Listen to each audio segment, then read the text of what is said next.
महाराष्ट्र गोसेवा आयोग व पशुसंवर्धन विभाग महाराष्ट्र शासन आयोजित राज्यमाता गोमाता संवाद यात्रा नांदेड येथील हॉटेल विसावा येथे उत्साहात संपन्न। नमस्कार, आपण ऐकत आहात लोकलढ्याचा सविस्तर वृत्तांत। कार्यक्रमाच्या सुरुवातीला शहरातील गोमातेची भव्य मिरवणूक काढण्यात आली। या मिरवणुकीमध्ये हजारो भक्त गोशाळा संचालक सहभागी झाले होते। यानंतर कार्यक्रमात महाराष्ट्र गोसेवा आयोगाचे अध्यक्ष शेखर मुंदडा यांनी नांदेड जिल्हा शहरातील गोरक्षक संचालक व गोरक्षक यांच्याशी संवाद साधला। यावेळी मंचावर शेखर मुंदडा, आयोगाचे अध्यक्ष प्रल्हाद गोरबाण, सत्यवान गरुडकर, स्वामी आनंदबन महाराज, डॉक्टर सुनील साहेब गायकवाड, सहाय्यक विभाग, नांदेड दक्षिणचे माजी आमदार प्रकाशजी पोखरना, गोसेवा आयोगाचे सदस्य तसेच अधिकारी कर्मचारी यांची उपस्थिती होती। या कार्यक्रमाचे सुरुवात गोमातेचे पूजन करून करण्यात आले आणि या कार्यक्रमाचे प्रास्ताविक आदरणीय सुनील सूर्यवंशी यांनी केले। यावेळी नांदेड जिल्ह्यातील गोशाळा संचालक तसेच गोरक्षक मोठ्या संख्येने महिला भगिनी उपस्थित होत्या। हा कार्यक्रम यशस्वी करण्यासाठी आदरणीय जयंत सर आणि त्यांच्या संपूर्ण टीमने योगदान दिले। राज्यमाता गोमाता संवाद यात्रा महाराष्ट्र राज्याच्या मराठवाड्यातील नांदेड जिल्ह्यामध्ये 3 ते 5 जुलै म्हणजे पुणे ते नागपूर असा याचा 15 दिवसाचा प्रवास आहे। महाराष्ट्रातील 36 जिल्ह्यापैकी 26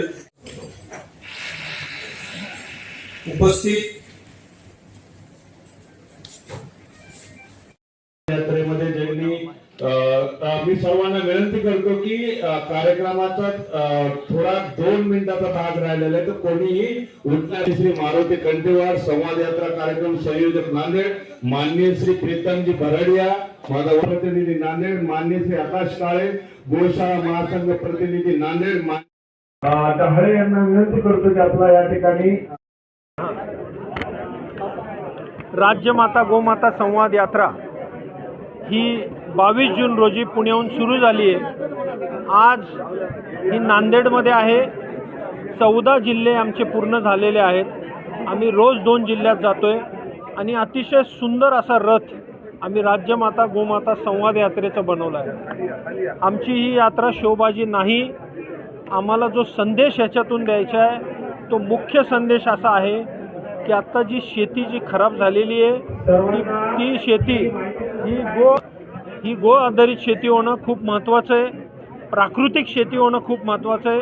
आपल्या सगळ्यांना माहिती आहे ग्रीन रिव्हॉल्युशन आलं, फर्टिलायझर आणि केमिकल फर्टिलायझर आले, पेस्टिसाईड आले, त्याच्याने उत्पन्न तर वाढलं परंतु जमिनीची परिस्थिती खूप खराब झालेली आहे। आज जे रोग वाढत आहेत, आज साधं उदाहरण देतो कॅन्सरचं। भयानक परिस्थिती आत्ता तुम्हाला माहिती आहे सगळ्यांना। पंजाबमधून तर 2 ट्रेन चालतच होत्या कॅन्सरसाठी रोज, पण आता सगळ्या राज्यांमध्ये कॅन्सरचं प्रमाण वाढलेलं आहे आणि 2030मध्ये सायंटिस्टचं म्हणणं असं आहे की 5 जणांमध्ये 1 जणाला कॅन्सर होईल। अहो, आज नाही आपण लवकर पाऊल उचलले तर येणारी परिस्थिती भयानक असणार आहे। आज 2-2 आणि 8-8 वर्षाच्या मुलांना हार्ट अटॅक येत आहेत, त्यांना शुगर, BP हे कुठून येतं आहे? हे जे आपण खातोय ना त्याच्यातून येतं आहे। सगळं केमिकल आणि पेस्टिसाईडचा परिणाम आहे।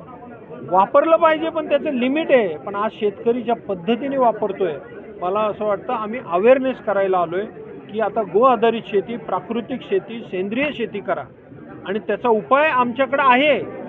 आम्ही गोखत तयार करू शकतो। आज 986 गोशाळा आमच्या महाराष्ट्रात आहे आणि त्या 986 गोशाळेमध्ये 1,53,000 गोवंश आहे। 10 किलो एक गोवंश 10 किलो शेण देतं। आज 15,30,000 किलो शेण होईल आणि हे दोन्ही एकमेकाला कसं पूरक आहे बघा।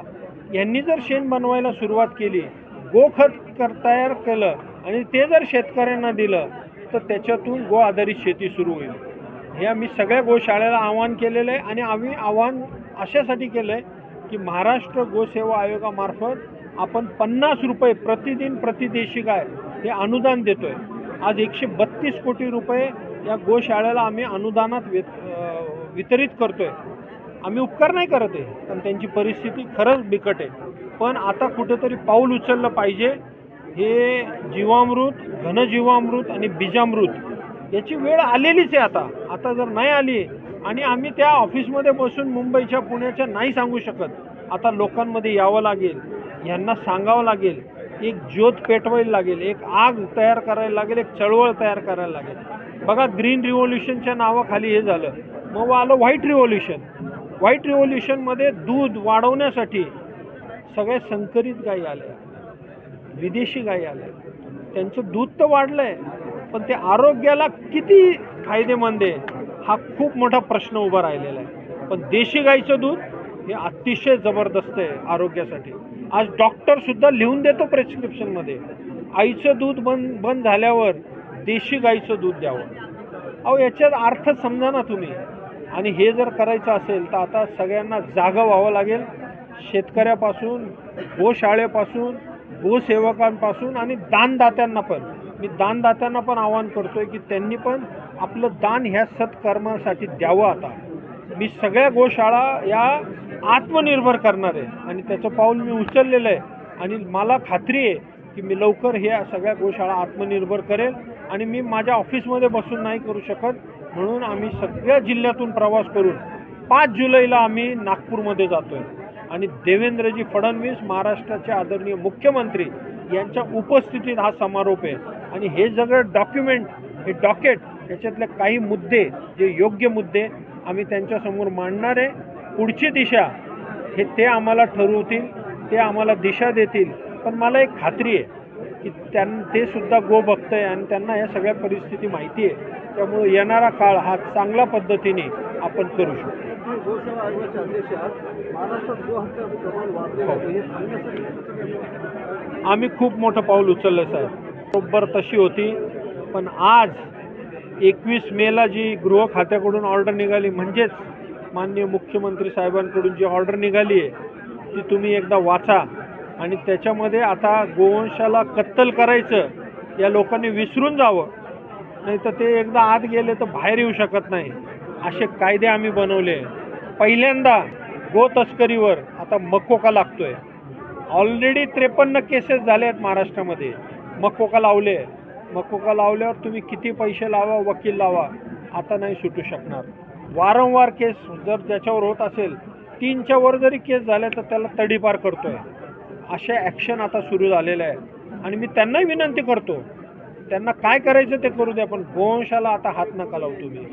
ही लढाई नाही तर खूप मोठ्या पद्धतीने पेटेल आणि आम्ही कायद्याच्या मार्गानेच जाणार आहोत। पण कायदे असे कडक केलेले आहेत, आज आम्ही 4 डिपार्टमेंटचे नोडल ऑफिसर बनवलेले आहेत प्रत्येक जिल्ह्यात।